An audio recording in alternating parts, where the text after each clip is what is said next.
I'm a 28-year-old graphic designer living in a mid-sized city.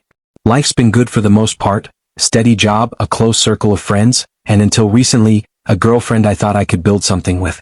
My best friend, though, is the kind of success story that movies are made of. He struck gold with a startup in his early 20s and is now incredibly wealthy. His lifestyle is enviable. A penthouse in the city, luxury cars, and vacation homes in exotic locales. Despite his wealth, he's remained grounded, and our friendship has never been about his bank balance. Unfortunately, not everyone sees him the same way, including, as I painfully discovered, my girlfriend. I started dating her about 8 months ago. She was charming, vivacious, and seemed genuinely interested in me. Or so I thought. Things took a strange turn when she met my best friend. At first, it was subtle, questions about his work, his lifestyle, and whether he was single. I chalked it up to curiosity. After all, it's not every day you meet someone who's made millions before hitting 30. But over time, her fascination with him grew unsettling. She constantly pushed for us to hang out at his penthouse, always under the guise of wanting to enjoy the view or socialize. Her excitement at these outings was palpable, far more than any enthusiasm she'd shown for time spent with just me. She would gravitate toward him at gatherings, laughing a little too loudly at his jokes, finding excuses to sit near him, or striking up private conversations. Her comments, often framed as jokes, betrayed a deeper intent. Do you think he'd ever let me borrow his vacation home? Or it must feel amazing to buy a sports car on a whim. Still, I tried to ignore the unease creeping in. That is, until the night my best friend sent me a screenshot of a private message she'd sent him. It read, "Hey, we should hang out sometime, just the two of us." My heart sank. This wasn't idle curiosity or harmless admiration. She was actively pursuing him behind my back. When I confronted her the next morning, she denied everything with a casual, almost mocking laugh. Why would I do that? But I knew the truth. From that moment, I resolved to gather evidence and expose her for what she truly was. A gold digger using me as a stepping stone to get closer to my best friend. I played along with her schemes, orchestrating more group hangouts where she could mingle with him. Predictably, she took the bait every time, fawning over him and positioning herself as the center of his attention. My best friend, fully aware of my suspicions, played his part perfectly, humoring her without encouraging her advances. We decided to push her just far enough to reveal her true intentions.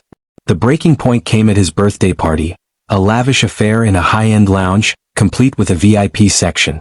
She arrived dressed to impress, her excitement palpable. From the moment we walked in, she was glued to my best friend, barely acknowledging my existence. As the night wore on, I stationed a trusted friend nearby with a discreet recording device while my best friend set the trap. He spun a story about planning a month-long retreat to a private villa, adding just enough allure to entice her. Predictably, she leaned in, gushing about how amazing it sounded and lamenting how she deserved to be treated like a queen. When he asked her point-blank about me, she dismissed me with a wave of her hand, saying, "He's sweet, but I need someone who can give me more." That was the final straw. Armed with recordings, messages, and my best friend's account, I decided it was time for a reckoning. In the middle of the party, I called her out in front of our friends. Calmly but firmly, I laid out everything. Her messages, her conversations, and her blatant disregard for me. She turned beet red, stammering out excuses, but there was no room for denial. Everyone there saw her for who she truly was. That night, I felt a mix of emotions, relief, vindication, and sadness. I had lost someone I cared for, but I had also dodged a bullet. As for my best friend, our bond only grew stronger. Together, we turned a painful situation into a lesson. True friendships and integrity will always outlast superficial greed. The final confrontation was both inevitable and necessary.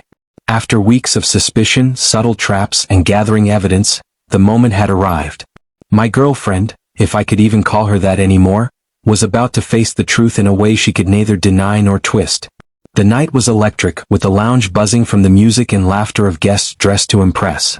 My best friend's birthday party was in full swing, a celebration worthy of his success and charisma.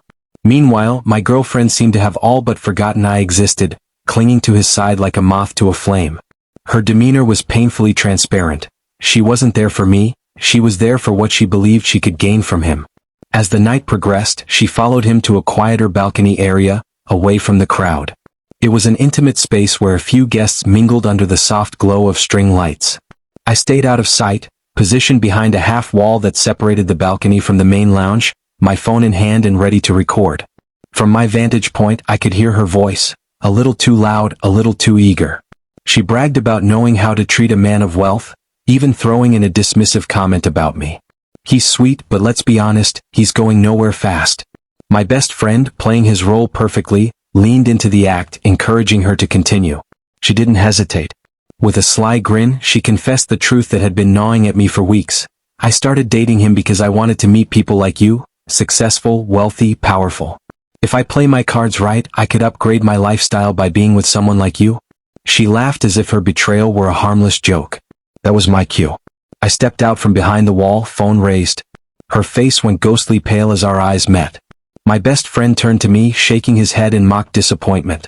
He played his part to perfection. Calmly, I held up my phone so she could see the recording. Her eyes darted around, searching for an escape. The handful of guests on the balcony turned to watch, their conversations dying down as they sensed the tension. I kept my voice steady but loud enough for everyone to hear. Care to repeat how you're just using me as a stepping stone to my best friend's wealth? Her reaction was a whirlwind of panic and denial. She stammered, claiming it was all a misunderstanding. I had too much to drink, she insisted, her voice trembling. But the evidence was undeniable. Tears welled up as she reached for my arm, trying to claw back her dignity. You're overreacting. It was just a joke. This time my best friend intervened, his voice dripping with disdain. Really? Because you didn't sound like you were joking when you said you wanted to ditch him for me? The onlookers were frozen, their expressions ranging from shock to disgust. Some discreetly pulled out their phones, anticipating more drama. Realizing the walls were closing in, she turned to anger. You set me up. You're both cruel for tricking me like this. I shrugged, adrenaline coursing through my veins. I needed to be sure. Now, everyone sees who you truly are. Her fury boiled over. She lunged toward me, demanding my phone. Delete that video. You have no right to record me. I stepped back, calm but resolute. We're in a public space. You have no right to privacy here. That's when her entitlement erupted into a full-blown tantrum. She screamed, cursed, and even threatened to sue me for defamation. The lounge's security arrived, and I calmly explained the situation, showing them the recording. She realized she was outnumbered, her schemes exposed. With no other option, she stormed off in tears, hurling insults over her shoulder. As she disappeared into the night, a wave of relief washed over me. It was a brutal confrontation, but it was necessary. The bystanders murmured their shock, some patting me on the back in sympathy. My best friend placed a hand on my shoulder, offering a sad smile. She played her cards and she lost, he said. In the days that followed, she tried everything to regain control of the narrative. There were tearful texts and voicemails, claiming she was misunderstood. When that failed, she switched to threats of legal action, which held no weight. A lawyer friend reassured me that, in a public setting, her case would crumble. Meanwhile, word spread through our social circles. The video wasn't shared publicly, but those who were there described the scene in vivid detail. Her reputation took a massive hit. Even her closest allies distanced themselves, unwilling to defend her gold-digging schemes. For me, it was a bittersweet victory. I felt vindicated, but there was still the sting of betrayal. I had cared for her, believed in the connection we'd shared. But in the end, her motives were as shallow as the laugh she used to mask them. Life moved on. My best friend and I grew even closer, bound by the bizarre ordeal. We joked about it occasionally, but mostly we returned to normalcy. Weekend hangouts, sports debates, and the kind of friendship that no amount of money or manipulation could tarnish. Looking back, I don't regret setting the trap. Some might say it was extreme, but it was the only way to unmask her true intentions. In the end, she reaped the consequences of her actions, and I walked away with my integrity intact. And if nothing else, I learned a valuable lesson. Real connections are built on honesty, not opportunism.